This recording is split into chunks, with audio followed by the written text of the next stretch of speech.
घटनाएं हुई। मणिपुर सबके सामने ही है, वो लगातार हो रहा है। संसद में प्रधानमंत्री से चर्चा की बात की जा रही है, प्रधानमंत्री संसद में आ नहीं रहे, भाग रहे हैं संसद से। ठीक उसी समय जो घटना हो रही है, ज्ञानव्यापी की घटना हो रही है। और ज्ञानव्यापी की घटना पर भी एक बहुत ही गंभीर एक सवाल उस व्यक्ति के खिलाफ खड़ा होता है जो संवैधानिक पद पे है, यानी कि वहां का मुख्यमंत्री, उत्तर प्रदेश का मुख्यमंत्री, जो संविधान की जिसने शपथ ली है। वो कहता है कि मुसलमानों को अपनी ऐतिहासिक गलती माननी चाहिए और अपने आप पहल करनी चाहिए, ज्ञानव्यापी को हिंदुओं को सौंपने की। और अगर उसे ज्ञानव्यापी को मस्जिद कहा जाएगा तो विवाद होगा। मतलब एक धमकाने की भाषा, और संवैधानिक पद पर बैठा हुआ व्यक्ति, और उस समय जिस समय मामला कोर्ट में चल रहा है। और उसके साथ ही अब एक और जो घटना हुई है जो सबको वाकई में बहुत दुख देने वाली घटना है, वो है हरियाणा के नूह में। और नूह के बाद में जो सारी घटना आगे हुई है, जैसे तनाव आपका फरीदाबाद में भी है, गुड़गांव में भी है, आगे पलवल तक पहुंच गया, उधर पानीपत सोनीपत तक पहुंच गया। और देखिए मजेदार बात कि हरियाणा के कई हिस्सों से, हो सकता है और राज्यों से भी लोग आए हों, जिस यात्रा की वो शुरुआत वहां से कर रहे हैं, जिस यात्रा को निकालने की बात कर रहे हैं जल चढ़ाने के लिए, उसमें अलग अलग जगह से लोग आए हुए। तो ये जो गंभीर परिस्थिति है, इस परिस्थिति ने वाकई देश को जो है बहुत संकट में डाल दिया है। और आप तीनों राज्य देखेंगे, मणिपुर हो तो, उत्तर प्रदेश हो तो, हरियाणा हो तो, तीनों राज्यों में राज्य सरकारें भाजपा की और केंद्र में है ही सरकार। तो जहां भी ये सब कुछ हो रहा है, हिंसा जो फैलाई जा रही है, मारकाट जो करी जा रही है, नफरत जो फैलाई जा रही है, देश का माहौल खराब करने की जो कोशिश की जा रही है, यही डबल इंजन की सरकार लगातार ये काम कर रही है। और ये बाकायदा सोची समझी साजिश है। और चारों इसमें शामिल हैं, और भी होंगे, लेकिन चारों कौन कौन? आरएसएस इसमें शामिल है, विश्व हिंदू परिषद इसमें शामिल है, और बजरंग दल शामिल है इसमें, और साथ में भारतीय जनता पार्टी। और प्रधानमंत्री खुद इन सब में शामिल हैं, अपने आप को अलग नहीं कर सकते हैं। 90 दिन से प्रधानमंत्री मणिपुर पर कुछ नहीं बोले। क्या हाल हुआ है आप सब जानते हैं। वहां पर हरियाणा में घटना हो रही है, प्रधानमंत्री के मुंह से एक शब्द नहीं निकला है। क्या उसे रोका नहीं जा सकता था? नूह में जिस पर्टिकुलर जगह से वो सारी चीजें हुई, वहां पर 3 घंटे तक पुलिस का आता पता नहीं था। जिस समय इस घटनाएं हुई तो कहां थी पुलिस? कौन था पुलिस को रोकने वाला? क्या पुलिस अपने आप वहां से गायब हो गई? या ऊपर से कोई आदेश था कि भी कुछ होने दो, कुछ करना नहीं? और जो सवाल सामने आ रहे हैं, खुद बीजेपी के सांसद, विधायक और मंत्री ये सवाल उठा रहे हैं कि आप शोभा यात्रा लेके जा रहे हैं, उसमें हथियारों का क्या काम है? और हथियार भी अत्याधुनिक हथियार हैं, रिवॉल्वर हैं, पिस्टल हैं, राइफल्स हैं, साथ में तलवार तो आम ही हो गई उनके लिए। यह कैसी शोभा यात्रा है?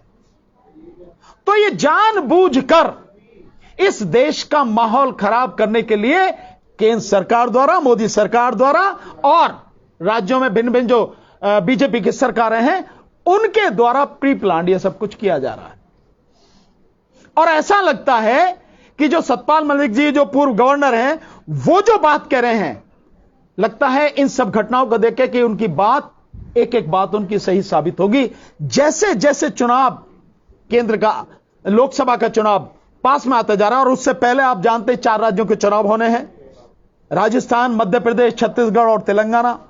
उनके चुनाव तो नवंबर दिसंबर में ही होने हैं, और फिर उसके बाद में जो है अप्रैल मई में चुनाव होना है लोकसभा का।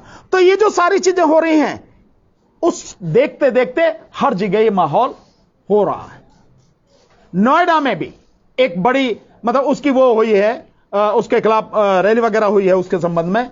और एक और मजेदार जो बात है कि इसके सिलसिले में आरएसएस कई जगह पर आंदोलन करने की, और यूं कहें कि वो प्रदर्शन करने की अनुमति मांग रहा है, जिसमें सुप्रीम कोर्ट ने कहा कि भाई ये तो प्रशासन का काम है, वो अपना काम करें, प्रशासन यहां किस बात के लिए आया है?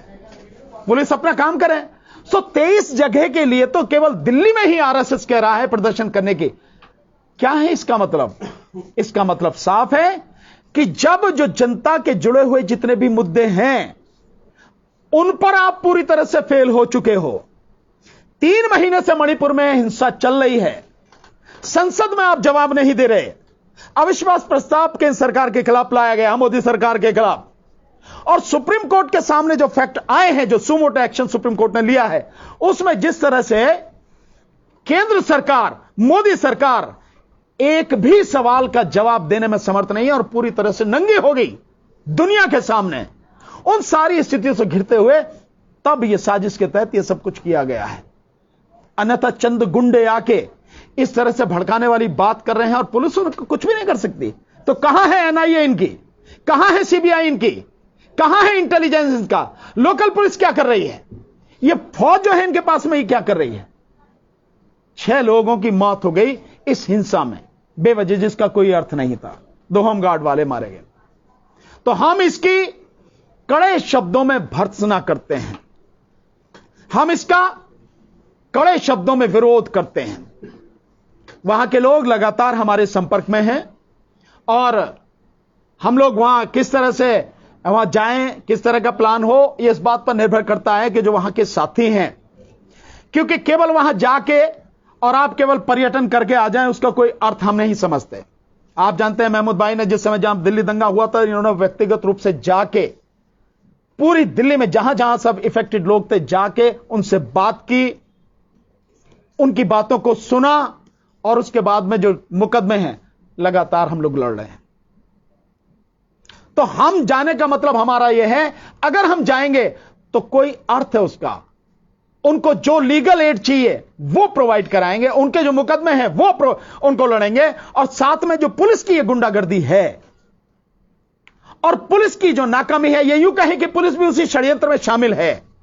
और जिस तरह से अब गांव गांव जाके घर घर से लड़कों को उठा रही है, नौजवान बच्चों को उठा रही है पुलिस, ये सारा सब कुछ रुके, पुलिस की तानाशाही गुंडागर्दी रुके, तो जाएंगे हम लोग वहां से। जब लोग सारी चीजों को समझ के हम लोगों से अप्रोच कर रहे हैं, बात हमारी मानेंगे, देन उसके बाद हम लोग भी वहां पर जाएंगे। इसी सिलसिले में आज हमने ये प्रेस कॉन्फ्रेंस बुलाई है और हमारी हिदायत, हम चेतावनी देना चाहते हैं केंद्र सरकार को और राज्य सरकार को और विशेषकर आरएसएस को कि ये जो देश का माहौल खराब करने की आप कोशिश कर रहे हैं, इसे न करें। इससे किसी का भला होने वाला नहीं है। आज तक हिंसा में कभी किसी का भला नहीं हुआ। और साथ के साथ जो भी वहां पर लोग हैं, मेवात के जितने भी लोग हैं, हालांकि वहां वो ऐसा इलाका है, 1947 में जब देश में कई जगह पे दंगे हुए, मेवात के इलाके में कोई दंगा नहीं हुआ। और 1992 में भी जब बाबरी मस्जिद के बाद में कई जगह वारदातें हुई, वहां तब भी कुछ नहीं हुआ। और वो उस स्थिति में है जबकि वहां की 80% आबादी मुस्लिम आबादी है। लेकिन लोगों की समझदारी का, लोगों की सहन शक्ति का स्तर इतना है कि वो किसी भी तरह से इस बहकावे में नहीं आते। और इस बार तो केवल उन्होंने नहीं, जो भिन्न भिन्न समाज के लोग हैं, जैसे उकसाने की कोशिश की, और अभी भी आप सोशल मीडिया में देख रहे हैं किसानों को उकसाया जा रहा है। मोनू मानेसर के नाम के साथ में यादव लगा के उसको कहा जा रहा है कि मोनू यादव मानेसर, मोनू मानेसर यादव करके, मतलब इस तरह से उकसाने की कार्रवाई की जा रही है। बावजूद उसके किसान, वहां के जो लोग हैं, भिन्न भिन्न कम्युनिटी के लोग हैं, वो उकसावे में नहीं आए और एक तरह से आरएसएस के और बजरंग दल और इनके विश्व हिंदू परिषद के मंसूबों पर पानी वहां की पब्लिक ने फेर दिया है। पर फिर भी यह घटनाएं दुखद है और सोशल मीडिया के माध्यम से जो इनके आईटी सेल के कीड़े हैं, तनखैया कीड़े, ये लगातार जो गंदगी फैला रहे हैं, उससे माहौल कभी भी बिगड़ सकता है। हम इस सब की भर्त्सना करते हैं और उन लोगों से हम अपील करते हैं, वहां के मेवात के लोगों से, किसी भी कीमत पर किसी भी तरह की उकसावे की कार्रवाई में ना आए, शांति बना के रखें ताकि माहौल खराब ना हो। क्योंकि ये यही चाहते हैं, ये उकसावे की कार्रवाई करने के लिए कुछ भी गंदा बोलेंगे, कुछ भी करेंगे, और उसके बाद आप जानते हैं माहौल खराब होगा तो उसका फायदा इन्हीं को मिलेगा। ये वही लेना चाहते हैं, वही करना चाहते हैं। तो सब लोगों से अपील है, वहां के लोगों से और देश के सभी लोगों से अपील है, इस गंदगी से बचें। और जिस तरह से अब आप पब्लिक इनका जवाब देने लगी है, उसी तरह से लगातार इनके हर मंसूबों को फेल करें, ताकि देश का माहौल बिगड़े नहीं, शांति व्यवस्था बनी रहे। और आगे हमारे भाई, बड़े भाई महमूद पराचा जी इस विषय में आपको संबोधित करेंगे, बताएंगे, और उसके बाद आपके जो सवाल हो प्लीज आप पूछिए। चाहिए या मेरी आवाज काफी है सर?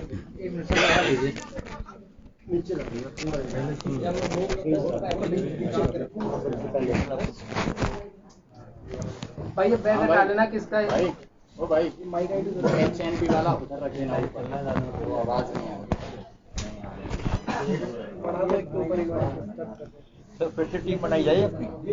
हाँ सर, पक्का। आवाज मारो बस, रजिंदर जी को रोज बोलता हूँ, टीम बनाकर काम करना पड़ेगा। कौन किया?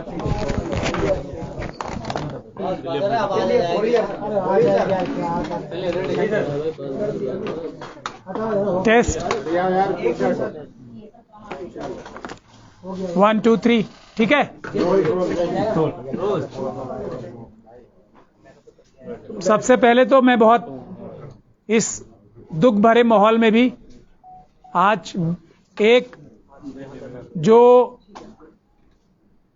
आशा की किरण नजर आ रही है, और वो बहुत बड़ा चेंज जो हम देख पा रहे हैं, वो आप सब लोग जो कि देश का चौथा स्तंभ हो, असली प्रेस, वो क्रिमिनल मीडिया नहीं, जो नोएडा के बड़े बड़े टेलीविजन चैनल्स जिनको अपने आप को मेन स्ट्रीम मीडिया कहते हैं, जिन्हें हम क्रिमिनल मीडिया कहते हैं, उन सब से ज्यादा, उन सब की व्यूअरशिप से ज्यादा आज जितने आप लोग यहां बड़ी संख्या में आए हो इस विषय पर, यह इस बात का साफ सबूत है कि अब हम लोगों की, अंबेडकरवादियों की आवाज जो है, पूरा देश आप लोगों के माध्यम से इस क्रिमिनल मीडिया से कई गुना ज्यादा सुनने वाला है। आने वाले टाइम में आज आप लोगों की इतनी बड़ी संख्या में उपस्थिति इस बात को दिखाती है, और इससे हम बाकी सभी भी अंबेडकरवादियों से ये गुजारिश करते हैं कि आए सामने और असली जो सोशल मीडिया है, जो असली मीडिया है, असली चौथा स्तंभ है, उसका प्रयोग करके आगे बढ़ें, और ये जो देश विरोधी, संविधान विरोधी, भारत विरोधी, इंडिया विरोधी ताकतें हैं,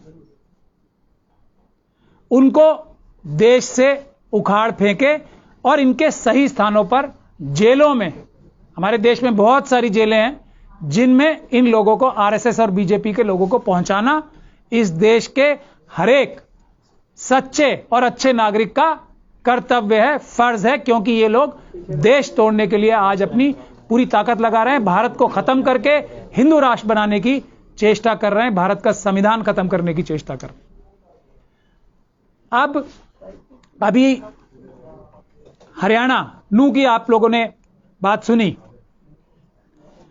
हम लोग अंबेडकरवादी इस बात को साफ साफ तौर पे कहते हैं कि ये किसी भी प्रकार से अचानक नहीं होती हैं घटनाएं, चाहे वो मणिपुर हो, आरामबाई तेंगुल और मैतेई लेपुम नाम की दो संस्थाएं हैं जो आरएसएस की बजरंग दल जैसी संस्थाएं मणिपुर में। ये जो अभी यहां जो हुआ है हरियाणा में, शुरुआत नू चल के कौन गया? अगर हिंदू समुदाय भी, चाहे वो किसी भी समुदाय के लोग थे, अगर शोभा यात्रा निकाल रहे होते, अगर अपनी धार्मिक यात्रा निकाल रहे थे, तो ये सब बिल्कुल कुछ नहीं होता। और ज्यादातर लोग अपनी धार्मिक भावनाओं से ही जाते हैं। लेकिन जो समझने वाली बात है वो ये है कि इन लोगों में आरएसएस द्वारा ट्रेंड, मणिपुर में भी, यहां गुजरात में भी, यहां यूपी में भी, यहां हरियाणा में भी, और जहां जहां इस प्रकार की घटनाएं होती हैं, बिहार शरीफ में भी आपने देखा, तो इनके ट्रेंड आरएसएस के जो आतंकवादी कार्डर्स होते हैं, जिनको ये ट्रेन करते हैं, आप लोग ही दिखा रहे हैं ना, ये वीडियोस सोशल मीडिया पे आ रही हैं, आप लोगों के माध्यम से पिस्तौलों की ट्रेनिंग देते हुए बजरंग दल के लोगों को, हथियार बांटते हुए आप ही लोग दिखा रहे हैं ना, वो क्रिमिनल मीडिया तो नहीं दिखाती। तो ये आतंकवादी संगठन जो हैं, इनको जो इनके हथियारबंद ट्रेंड सिपाही हैं एक तरह से, जो आतंकवादी हैं। जिस आतंकवादी एक संगठन की सरगना जो थी साध्वी प्रज्ञा सिंह ठाकुर, वो वैसी ही संस्थान जो आरएसएस द्वारा ट्रेंड है, वो लोग ऐसी जगहों पे जाते हैं, ऐसे जलूसों में जाते हैं, अपने कार्डर्स भेजते हैं और वो शरारत करते हैं, वो लोग आग लगाते हैं, वो लोग हमले करते हैं। पूरा कोई भी समुदाय कोई ऐसी गलती नहीं करता है। एक तो हमें यह बात अच्छी तरीके से आपके माध्यम से पूरे देश को समझ लेनी चाहिए। मणिपुर में मेतई समाज ने नहीं किया है, ये 2 संस्थाओं ने किया है जो आरएसएस के कार्डर्स हैं। तो मेतई समाज को बुरा समझना गलत है। ये आरएसएस के ट्रेंड आतंकवादियों को बुरा समझना और उनको सबको पकड़ के अपने बॉसेस के साथ, जो कहां बैठे हैं, नागपुर में, जो दिल्ली में बैठे हैं, उन लोगों के समेत जेलों में भिजवाने का काम हर एक भारतीय नागरिक का है। किसी भी समुदाय को बुरा बनाने की कोशिश ये लोग ही करते हैं और ये इतने बेशर्म है कि खुद अपने समुदाय को भी बताना चाहते हैं कि ये 2 समुदायों में झगड़ा हुआ है। झगड़ा कौन करता है? आरएसएस और बीजेपी के कार्डर्स।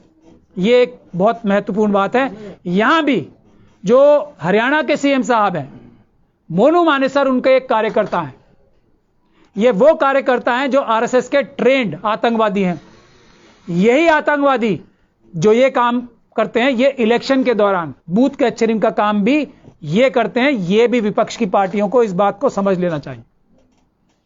इनके साथ कोई भी नरमी पूर्वक बिहेवियर जो है वो देश के लिए घातक सिद्ध होता है। तो राजस्थान सरकार ने मोनू मानेसर, जो कि बीजेपी और आरएसएस का एक कार्डर है, आतंकवादी कार्डर है, उसको अरेस्ट ना करके, उसके ऊपर आतंकवाद का मुकदमा ना दर्ज करके, यह गलती राजस्थान सरकार की है जो पूरे देश को भुगतनी पड़ सकती है। तो राजस्थान सरकार को इस बात को चेत जाना चाहिए और मोनू मानेसर को आतंकवाद की घटनाएं करने के लिए अरेस्ट करना चाहिए।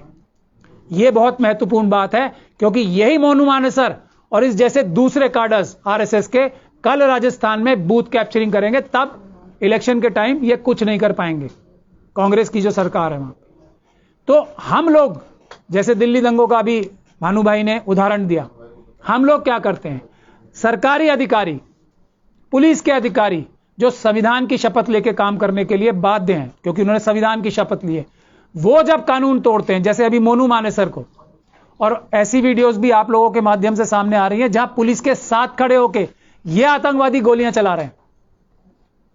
पुलिस भी वहां मौजूद है और ये आतंकवादी गोलियां पुलिस के साथ खड़े होकर चलवा रहे हैं। तो ऐसे पुलिस के अधिकारियों को जेल भिजवाने का काम हम दिल्ली दंगों में भी कर रहे हैं और दूसरी जगह भी करेंगे, क्योंकि ये लोग ज्यादा जिम्मेदार हैं आरएसएस और बीजेपी के आतंकवादी कार्डर्स से भी ज्यादा, क्योंकि इनकी जिम्मेदारी है कि इन कार्डर्स को अरेस्ट करें। भले ही कितना भी प्रेशर हो अमित शाह जी की तरफ से, भले ही खट्टर साहब की तरफ से कितना भी प्रेशर हो, भले ही चीफ मिनिस्टर मणिपुर का कितना भी प्रेशर हो, पुलिस को काम संविधान के दायरे में करना है। सरकारी अफसरों को काम सरकार संविधान के दायरे में रहकर संविधान की जिम्मेदारी के तहत करना है।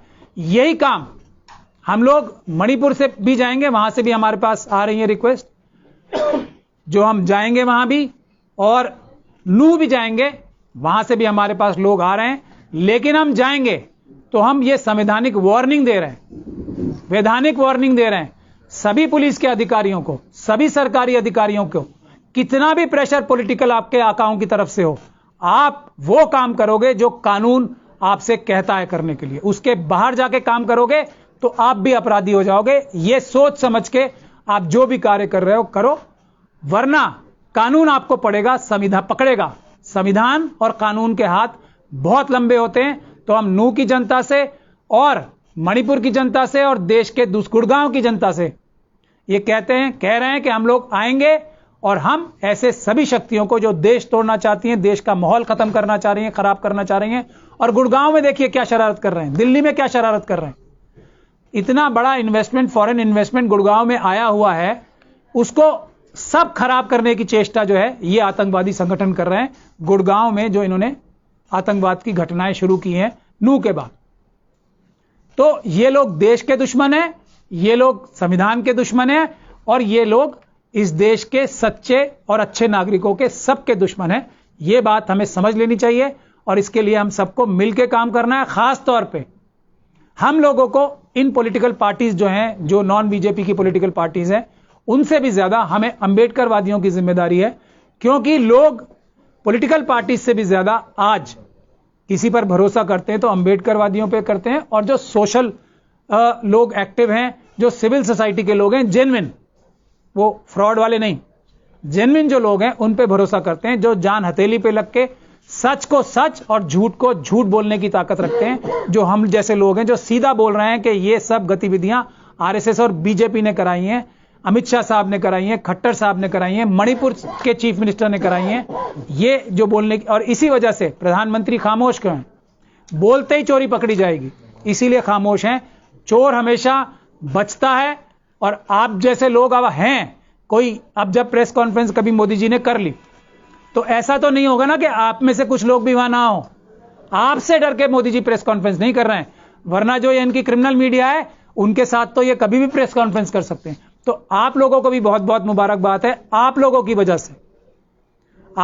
की वजह से मोदी जैसे व्यक्ति सब कुछ लाखों करोड़ रुपए खर्च करने के बाद, ये मीडिया मैनेजमेंट का, फिर भी प्रेस कॉन्फ्रेंस करने से डरते हैं, मणिपुर के मामले में बोलने से डरते हैं, बेरोजगारी के मामले में बोलने से डरते हैं, चाइना के मामले में बोलने से डरते हैं, किसी भी मामले से बोलने में डरते हैं, तो वो सिर्फ और सिर्फ आप लोगों की वजह से है। उसके लिए मैं आप लोगों को मुबारकबाद भी देना चाहता हूं। धन्यवाद। और अब आप कोई सवाल पूछना चाहते हैं तो पूछें। 40 से ज्यादा एफआईआर दर्ज हो चुकी हैं। अभी किसी भी एफआईआर में बजरंग दल और बीएसपी का नाम नहीं है, तो क्या माना जाए कि जो पीड़ित है उसी गुजरी कराने की कोशिश है? यही फॉर्मूला गुजरात का फॉर्मूला है, यही फॉर्मूला दिल्ली जो हमले हुए थे, आतंकवादी हमले जो दिल्ली में, ईस्ट दिल्ली में हुए, नॉर्थ ईस्ट दिल्ली में हुए थे, यही फॉर्मूला है। यही फॉर्मूला मणिपुर का है, यही फॉर्मूला हर जगह का है, यही फॉर्मूला उत्तराखंड का है। कोई ये फॉर्मूला भी अलग नहीं कर रहे हैं, सीधा सीधा है। ये आतंकवादी संगठन आरएसएस के संबंधित लोग हैं और इनके साथ सरकार में बैठे हुए। इसीलिए हमने वार्निंग दी है ना पुलिस के अधिकारियों को और सरकारी अधिकारियों को कि इंसाफ से काम करें, संविधान और कानून के दायरे में रहकर करें। हम लोग आएंगे और तब आप लोग मुसीबत में आएंगे, क्योंकि आप कानून तोड़ रहे हैं। लेकिन जिस तरह से धमकाया जा रहा है कि जो गुड़गांव के एरिया में लोग मुसलमान हैं, जो रेहड़ी पटरी कमाते हैं लोग, उनको धमकाया जा रहा है कि गुड़गांव छोड़ दें, नहीं तो 2 दिन के अंदर कार्रवाई की जाएगी। बजरंग दल वाले, बीएचपी वाले, मैं यही तो कह रहा हूं, जो ऑर्गेनाइज्ड क्रिमिनल्स, गैंगस्टर्स क्या करते हैं? यही काम तो करते हैं। शरीफ नागरिकों को डराते धमकाते हैं, उनका बिजनेस छीनते हैं, यही काम तो करते हैं। यही तो हम बोल रहे हैं कि आतंकवादी संगठन है। हमें शिकायत पुलिस के अधिकारियों से है, सरकारी अधिकारियों से है कि भले ही चीफ मिनिस्टर साहब उन्हें बोल रहे हैं कि उनको खुली छूट दो, उनको वहां अपने साथ खड़े रह के गोलियां चलवाओ, क्योंकि ये आतंकवादी डरपोक भी तो होते हैं। बंदूकें होने के बावजूद भी, इतने हथियार होने के बावजूद भी डर तो लगता है ना। तो उसके लिए चाहिए पुलिस। तो इसीलिए पुलिस कम दोषी नहीं है इसमें। पुलिस के वो भ्रष्ट अधिकारी जो इस काम में सहयोगी हैं, उनके वो भी अपराधी हैं, आतंकवादी हैं, उनके खिलाफ भी कानूनी कार्रवाई हम लोग करेंगे। लेकिन सुप्रीम कोर्ट के गाइडलाइन के तहत कि आप प्रदर्शन कर सकते हैं, लेकिन नफरत, हेट स्पीच नहीं दे सकते हैं। लेकिन थाना के सामने आपने देखा एक वीडियो वायरल हो रहा है, स्पीच दिया जा रहा है, सीधे सीधे मुसलमानों की धमकी है, लेकिन सुप्रीम कोर्ट संज्ञान नहीं लेती। लेगी धीरे धीरे, आप लोग देखें। यही बात सुप्रीम कोर्ट ने कही है। ये आतंकवादी क्या सुप्रीम कोर्ट को मानते हैं? ये संविधान ही नहीं मानते तो सुप्रीम कोर्ट क्या मानेंगे? इसीलिए मैं उन अफसरों को कह रहा हूं कि आतंकवादी ना बने, जो भ्रष्ट अधिकारी हैं वो आतंकवादी ना बने। नांगलोई के भी पुलिस स्टेशन के बाहर खड़े होकर स्पीच दी गई है, और हरियाणा के नूह में चारों तरफ से बोला जा रहा है कि नूह पे अटैक करो। ये पुलिस की मौजूदगी में है ना, और सुप्रीम कोर्ट ने यही कहा है किसी एफआईआर की जरूरत नहीं है, पुलिस को स्वयं एफआईआर करनी है। मगर ये लोग, ये भी अपराधी हैं जो पुलिस के ऑफिसर सुप्रीम कोर्ट के आज्ञाओं का अवहेलना कर रहे हैं। ये कंटेम्प्ट ही नहीं है, ये क्रिमिनल एक्टिविटी है। ये लोग धारा 120 भी, ये भ्रष्ट पुलिस अधिकारी इन हमले कराने में शामिल हैं और इनके खिलाफ हम लोग कार्रवाई करेंगे। सर 2024 के चुनाव से पहले भूमिका बनाई जा रही है, ये तो पूरी दुनिया जानती है। इसमें मेरे कहने से और या किसी और के कहने से कोई फर्क नहीं पड़ रहा है। ये बात तो पूरी दुनिया जानती है कि ये देश तोड़ने की कगार तक ले जाएंगे अपना चुनाव जीतने के लिए, क्योंकि ये देश पहले ही बेच चुके हैं। इनके सारे साथी जितने भी हैं भ्रष्ट, जो इनके क्लोजेस्ट जो लोग हैं, वो सारे लाखों की संख्या में आरएसएस और बीजेपी के जो कार्डर्स हैं, वो यहां से पैसा लूट के जा रहे हैं। जब भी कोई अच्छी सरकार आएगी इन सभी लोगों को वापस पकड़ के लाएंगे, इनसे सारा पैसा वापस लेंगे और इन सभी को जेल भिजवाने का काम है। सीएम खट्टर ये भी तो कह रहे हैं कि पुलिस हर किसी की रक्षा नहीं कर सकती। नहीं, भ्रष्ट पुलिस किसी की रक्षा नहीं कर सकती, हर किसी की नहीं। पुलिस भ्रष्ट होगी तो किसी भी की रक्षा नहीं कर सकती, सिर्फ वो आतंकवादी घटनाओं में लिप्त होगी, आतंकवादियों के साथ, क्रिमिनल्स के साथ। हां, अगर पुलिस ईमानदार है तो वो सबकी रक्षा कर सकती है, इसमें कोई शक और शुबे की गुंजाइश नहीं है। जो व्यक्ति ऐसे बोलता है वो खुद ये सब काम करा रहे हैं, खट्टर जी, क्योंकि ये खुद काम करा रहे हैं। तो अब जब दुनिया के सामने इतने उनके गंदे और घिनौने कारनामे आ गए तो वो पुलिस को ऊपर लांछन लगा रहे हैं। पुलिस 100% कर सकती है। आप पुलिस के किसी भी अधिकारी से बंद कमरे में बात कर लीजिए, वो बता देगा हम 2 मिनट में ठीक कर देंगे। क्या करना है? ये बजरंग दल वाले 50 लोगों को तो अरेस्ट करना है, पूरे देश से बता रहा हूं मैं आपको। एक भी चूहे हैं ये पुलिस, भ्रष्ट पुलिस अधिकारियों के संरक्षण में तो आते हैं, वैसे निकल के आएंगे? कभी नहीं आएंगे। तो बरेली में देखा गया था, वहां पर पुलिस ने कार्रवाई की और अच्छी कार्रवाई की, आतंक बचा। तो क्या लगता है उत्तर प्रदेश की पुलिस ज्यादा अच्छी है वहां से? एक अफसर है और उसमें संलिप्तता प्राप्त हो रही है फिर आरएसएस और बीजेपी की। एक अफसर था ना, 2 मिनट में ठीक कर दिया सब उसने, चौधरी साहब ने कर दिया ना। यही मैंने बोला अभी, खट्टर साहब जो पुलिस का बहाना ले रहे हैं और जो मणिपुर में मेतेई कर बदनामी की जा रही है और ये नूह में हिंदू समुदाय की बदनामी की जा रही है कि ये हिंदू समुदाय ने झगड़ा कर लिया, ये गलत है। आरएसएस के कार्डर्स ने वहां झगड़ा किया और एक ईमानदार अफसर जहां भी होता है वहां किसी गुंडे, मवाली, आतंकवादी की हिम्मत नहीं होती, वो चूं भी कर जाए। वो बरेली का एग्जाम्पल आपने खुद ही दे। लेकिन मीडिया यहाँ पर देख रहे हैं आप, आरपीएफ का जवान खुद कहता है कि सच्चाई दिखा रही है, उनकी बात सुनो, और दाढ़ी देख के मार दिया जाता है, वो माहौल कैसे सुधार पाएंगे? मैं वही तो कह रहा हूं, ऐसे भ्रष्ट पुलिस के अधिकारी आतंकवादी होते हैं। मैंने क्या बोला? वर्दी पहनने से कोई पुलिस नहीं बन जाता है। भारत के संविधान के हिसाब से काम करने से ही पुलिस वाला बनता है, सरकारी अधिकारी बनता है। भारत का संविधान तोड़ा, कानून तोड़ा तो वो अपराधी होता है। ऐसे अपराधी बहुत सारे पुलिस फोर्सेज में ये मनुवादी मानसिकता के लोगों ने, आरएसएस और बीजेपी के लोगों ने घुसा दिए हैं। उनको हमें आइडेंटिफाई करना है और उनको भी हमने कानूनी कार्रवाई के जरिए जेलों में भेजना है। मीडिया कह रही है मानसिक संतुलन खराब था उसका, चेतन का, जो जिसने मारा है। मैं खुद ही बोल रहा हूं, ये आरएसएस और बीजेपी के सारे लोगों का, जो कार्डर्स हैं इनके खास तौर पे, मानसिक संतुलन तो खराब है ही। ये देश के विरोध कर रहे हैं, ये संविधान का विरोध कर रहे हैं, ये आतंकवादियों का मानसिक संतुलन तो सभी का खराब होता है, इसमें कौन सी नहीं बात। जो उनके सरगना है उसके लिए मैं जाकिर नायक का एग्जाम्पल देना चाहता हूं। जाकिर नायक के ऊपर क्या केस है? ये नहीं है कि उन्होंने खुद कुछ आतंकवादी घटना की, उन्होंने भाषण ऐसे दिए, उन्होंने तकरीरें ऐसी की कि उससे लोग इंस्पायर होके आतंकवादी घटनाएं कर रहे हैं। यही जाकिर नायक के ऊपर केस है ना। यही केस हूबहू जाकिर नायक का मोदी जी पे, योगी जी पे, अमित शाह जी पे, मोहन भागवत जी पे और इनके सैकड़ों लीडर्स पे हूबहू सेम टू सेम अप्लाई होता है जाकिर नायक वाला केस। ये लीडर्स हैं, यही ट्रेन कर रहे हैं इस मानसिकता को विक्षिप्त बनाने का और इस मानसिकता को बीमार बनाने का काम इनके लीडर्स कर रहे हैं। नेशनल मीडिया पे जो डिबेट चलती है उनका कितना असर पड़ रहा है इससे लोगों पे?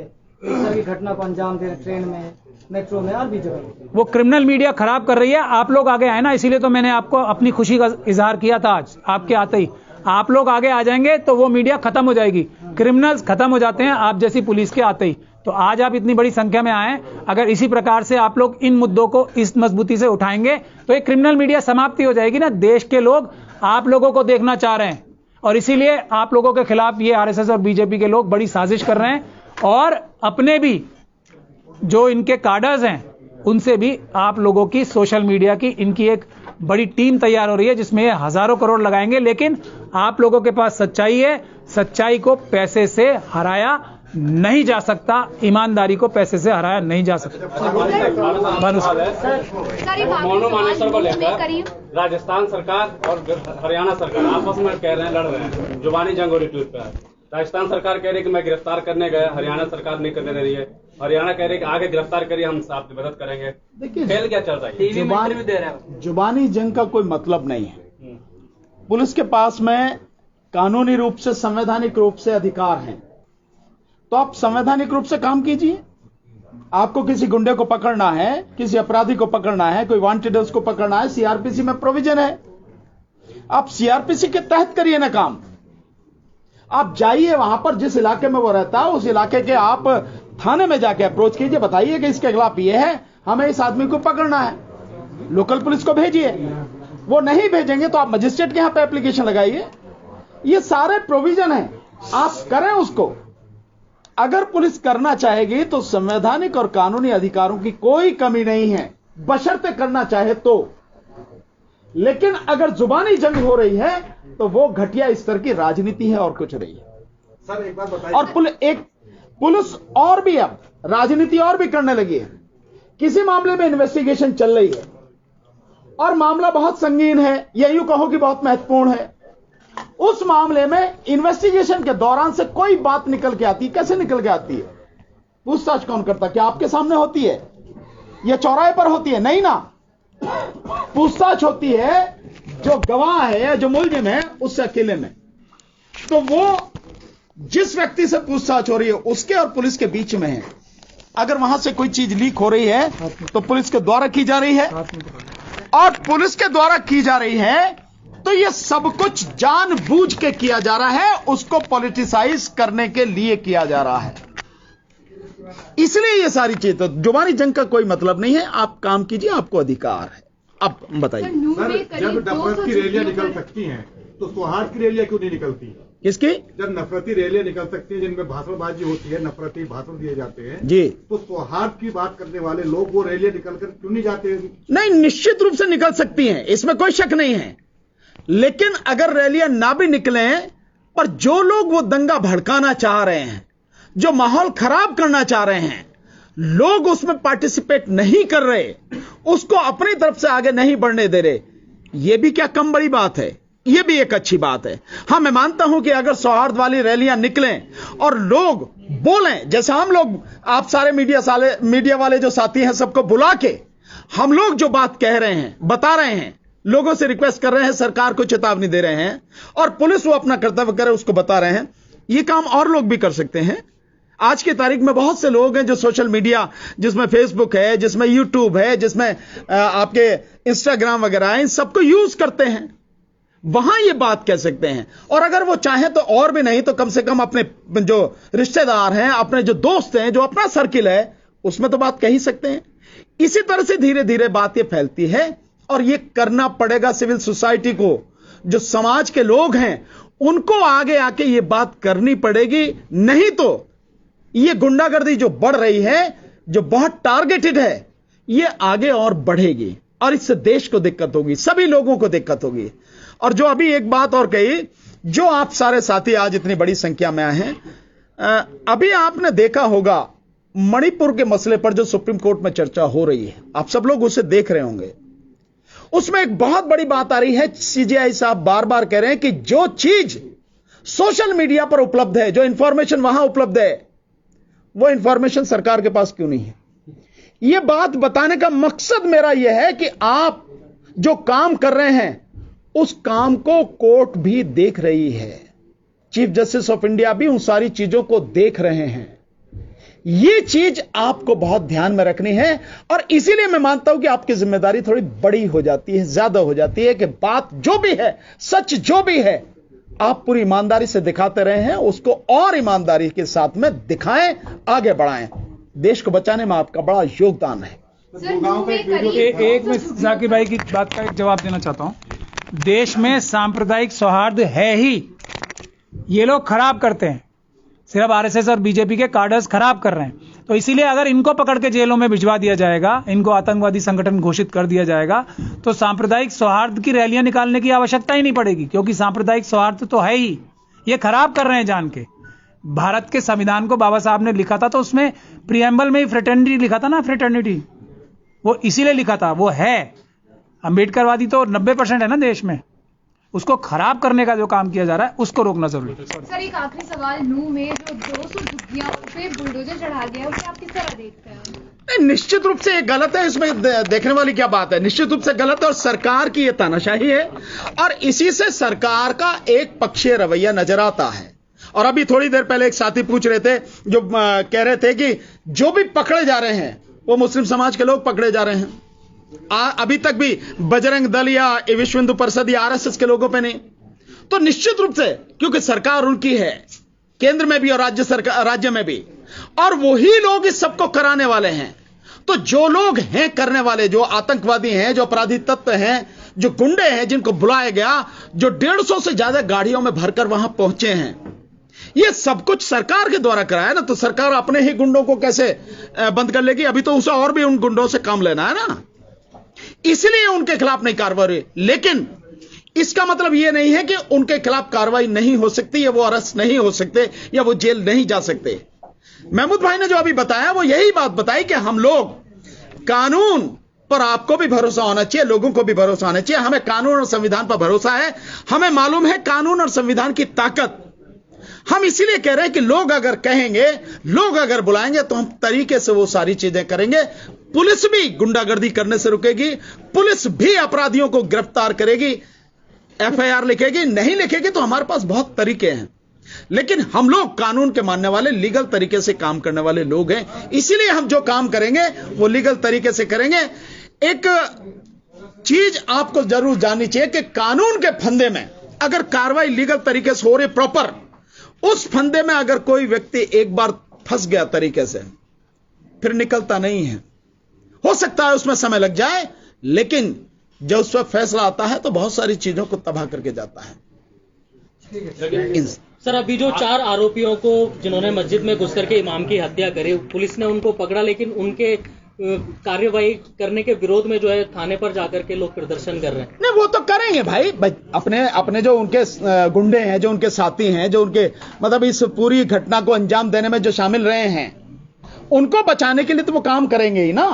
और फिर भी पकड़ भी लिया है तो भी उनके खिलाफ कोई कड़ी कार्रवाई होगी, इसकी उम्मीद आपको या किसी को रखनी नहीं चाहिए, लेकिन होगी। ये मैं कहना चाहता हूं इसमें कि ये पुलिस के पास एक मौका है कि उनके बाकी साथी तलाश करने की जरूरत नहीं पड़ेगी। जो प्रदर्शन कर रहे हैं वो धारा 120B में उनको अरेस्ट किया जाना चाहिए कि वो जिन्होंने हत्या की है उनको जेल तोड़ के, एक तरह से यही हो रहा है ना कि जेल जबरदस्ती पुलिस के ऊपर दबाव बना के छुड़ाना चाह रहे हैं, तो वो उनके साथी हैं, वो तो उनके जो एक्यूज दूसरे को एक्यूज है वो उनको प्राप्त हो रहे हैं। पुलिस को चाहिए कि उन लोगों को अरेस्ट करे।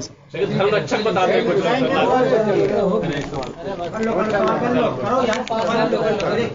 सवाल पूछने के लिए आए हो, पूछो।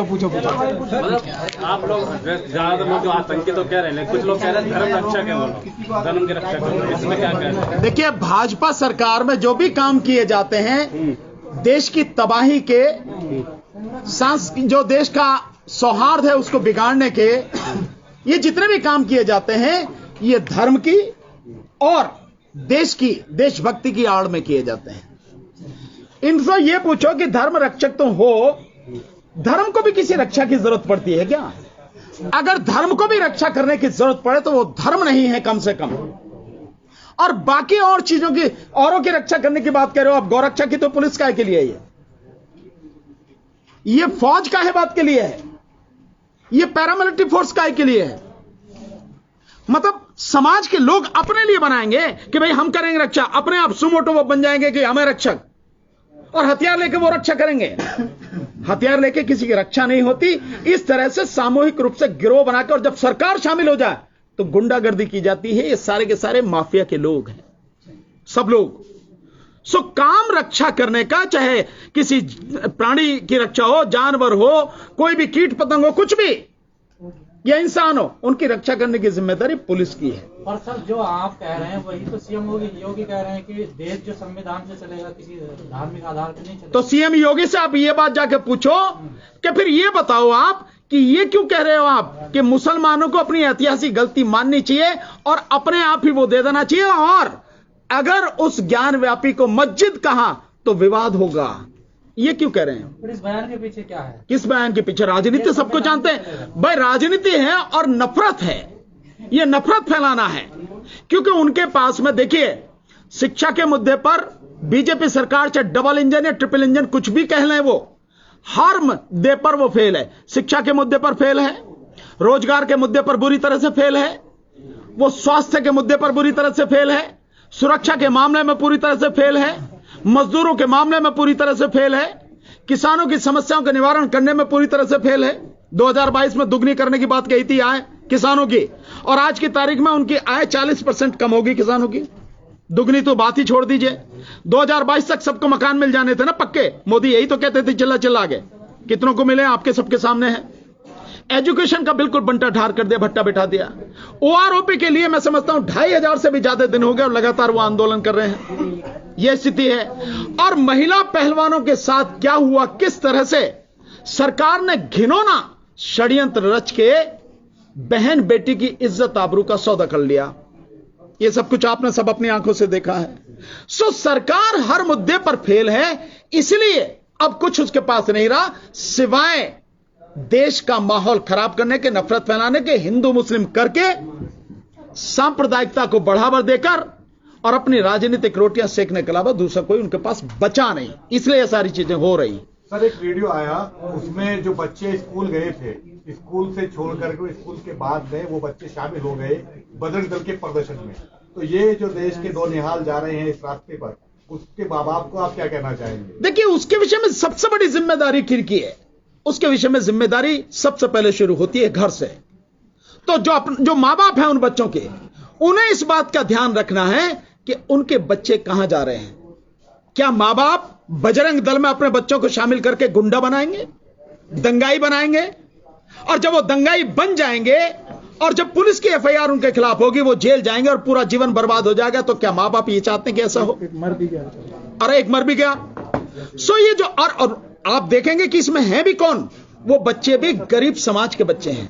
ये जितने भी नेता हैं, ये जितने भी अधिकारी हैं, ये जितने भी पैसे वाले लोग हैं, इनके बच्चे कहां पढ़ रहे हैं? इनके बच्चे कर रहे हैं मेडिकल, एमबीबीएस में जा रहे हैं, इंजीनियरिंग में जा रहे हैं, इनके बच्चे जा रहे हैं विदेशों में पढ़ने जा रहे हैं, मैनेजमेंट के कोर्सेज पढ़ रहे हैं। गरीब आदमी के बच्चों को उकसाकर, उन्हें बहला फुसलाकर ये दंगाई बना रहे हैं। असली दिक्कत यह है। तो इसलिए पहले मां बाप को देखना है कि अपने बच्चों की जानकारी रखे कि कम से कम ऐसे संगठन जो बच्चों को दंगाई बना रहे, वहां उनके बच्चे ना पहुंचे। और दूसरी सबसे बड़ी जिम्मेदारी है सरकार की। लेकिन सरकार ही जब ये सब कुछ करा रही हो, तो फिर कौन कहां से बच पाएगा? और उसको कराने के लिए जो इस सरकार का जो सबसे बड़ा हथियार है, वो है इस देश का तथाकथित गोदी मीडिया। सबसे बड़ा काम उसका है इस देश को तबाह करने में। और मैं उन्हें चेतावनी देना चाहता हूं आपके माध्यम से कि जिस दिन इस देश की जनता खड़ी हो गई, सबसे पहले गोदी मीडिया को तहस नहस करेगी, बता दे रहा हूं मैं। छोड़ेगी नहीं उसको, किसी भी हालत में नहीं छोड़ेगी जिस दिन जनता खड़ी हो जाएगी। कि पूरे देश में हिंसा का माहौल है, क्या यही गुजरात मॉडल है? गुजरात मॉडल तो इससे भी बुरा है। अभी तो देखते रहो ना आप, धीरे धीरे धीरे धीरे। और गुजरात मॉडल भी कहना इसे गलत है। यह है मोदी और अमित शाह मॉडल, मोदी शाह मॉडल है ये गुजरात मॉडल। आप ये कह सकते हो कि सबके लिए जिम्मेदार जो हैं, हम दो और हमारे दो, चारों के चारों गुजराती हैं। अधिकतर जो सांप जिनके हाथ में कंट्रोलर जो सब कर रहे हैं, ये गुजराती ही हैं। इसलिए आप कह सकते हो। सर, एक लिस्टिंग में जानकारी आई है कि इनको पहले से पता था कि यहाँ पर दंगा भड़क सकता है प्रशासन को, तो उसके बावजूद भी ये चीजें भाई क्यों हो रही हैं? प्रशासन को अगर पहले से पता है और फिर भी रोक नहीं रहा, तो क्या आपको समझ में नहीं आ रही कि वो किसके द्वारा कराया जा रहा है? प्रशासन को ऊपर से इंस्ट्रक्शन होंगी कि होने देना, करना नहीं है। ये बहुत प्लान्ड वे में सब कुछ कराया गया है, ऐसे ही नहीं हो गया ये। भाई अगर किसी को जल चढ़ाना है, किसी को शोभा यात्रा निकालनी है, तो खूब निकालो। आप देखिए कितनी शोभा यात्रा इस देश में निकलती हैं। आप देखिए सिख समाज की कितनी बड़ी शोभा यात्रा निकलती है। कभी आपने देखा किसी भी तरह की? कोई देखा कहीं आपने? बाबा साहब के जन्मदिन पर कितनी बड़ी शोभा यात्रा निकलती, कभी देखा आपने इस तरह का होता हुआ? और कितने ही इस देश में अलग अलग भिन्न भिन्न संप्रदाय के जो लोग हैं, अपने धर्म अपनी मान्यताओं के हिसाब से कितनी शोभा यात्रा निकालते, कभी कहीं देखा आपने होते हुए? नहीं। लेकिन जहां होना होगा, ये बीजेपी और आरएसएस के और बजरंग दल और ये विश्व हिंदू परिषद के लोग ये सब कुछ कराते हैं। और एक चीज और देखेंगे, वही हो रहा है जहां इनकी सरकारें हैं। आप यूं कह दो कि जहां डबल इंजन की सरकार है। मैंने 3 उदाहरण दिया आपको, उत्तर प्रदेश है, मणिपुर है, अब ये हरियाणा है, सब इनके ही हैं। और अगर मध्य प्रदेश में भी होगा तो वहां भी इन्हीं की सरकार है ना। तो जहां इनकी सरकार है वहीं हो रहा है, इसके अलावा नहीं है। और मैंने इसे महमूद भाई ने जो बहुत कहा कि ये बहुत डरपोक है, चूहे हैं, घुस जाएंगे किसी बिलों में। जब बीजेपी के एक नेता ने कहा है, बीजेपी से निष्कासित हो चुके हैं पिछले साल, उन्होंने कहा कि अगर मेवात में सीएम योगी होते तो मेवात के जो पत्थरबाज हैं वो अपने घरों के पत्थर चुन रहे होते।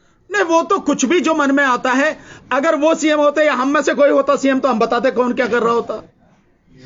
अगर हम पीएम होते तो हम बताते कौन क्या कर रहा होता। ठीक है ना? तो अभी है तुम्हारे हाथ में सत्ता है, तुम जो मन में आ रहा है जो कह सकते हो। ये व्यक्ति के बदलने से फर्क पड़ता है, तो व्यक्ति के बदलने से ऐसे भी फर्क पड़ जाएगा कि तुम कह रहे हो कि वो होते और हम कह रहे हैं कि अगर हम होते तो क्या होता।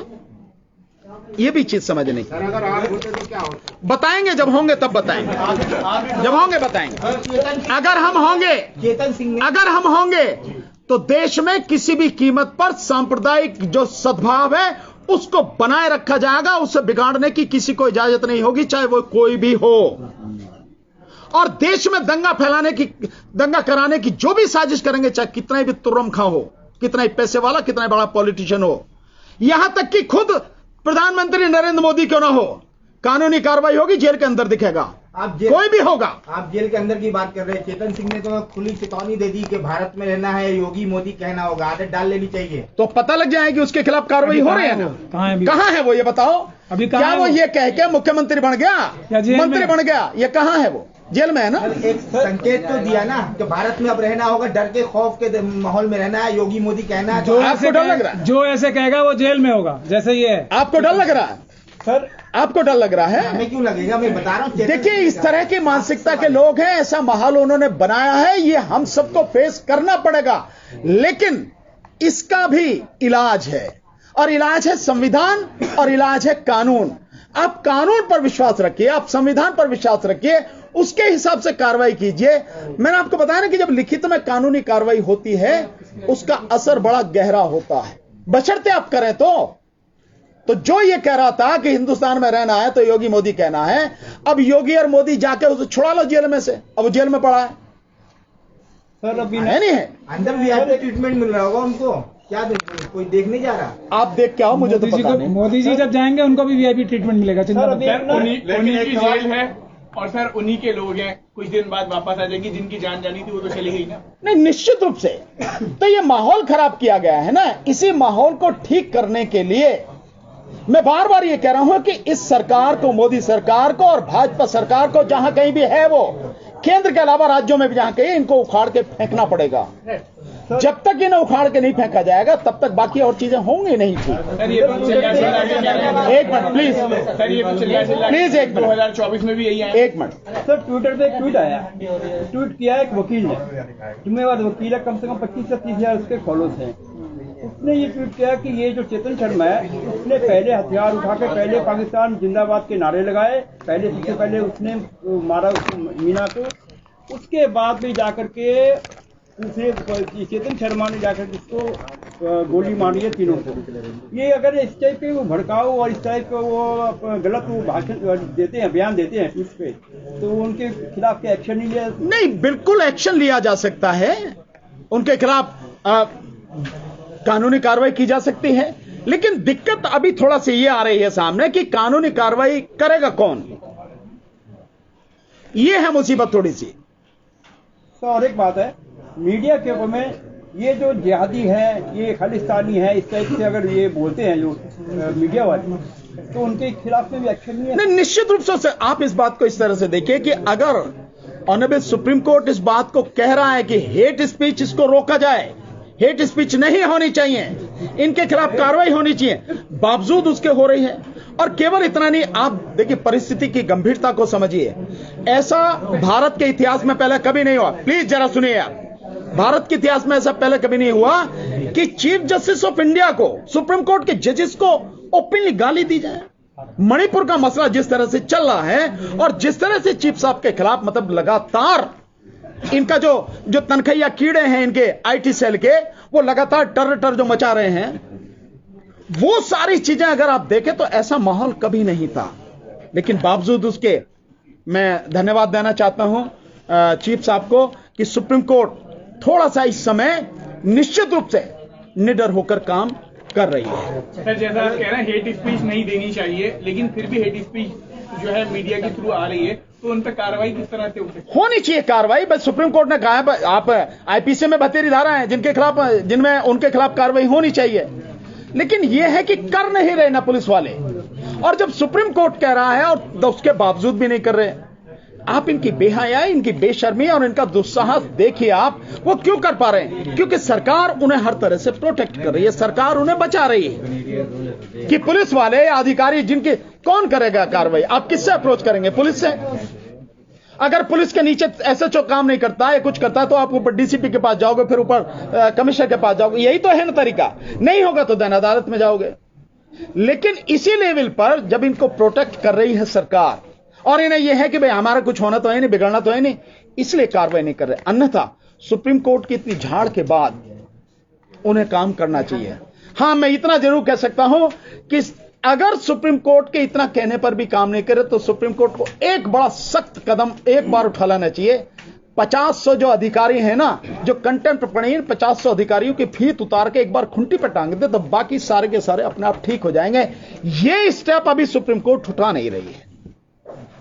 अन्यथा हाई कोर्ट और सुप्रीम कोर्ट जिस दिन ये कदम उठा लेगी कि जो ये लोग अदालत की बात नहीं माने, कंटेम्प्ट कर रहे हैं, इनको नौकरी पर रहना का कुछ नहीं, तत्काल प्रभाव से इन्हें बर्खास्त, सुप्रीम कोर्ट को पावर है।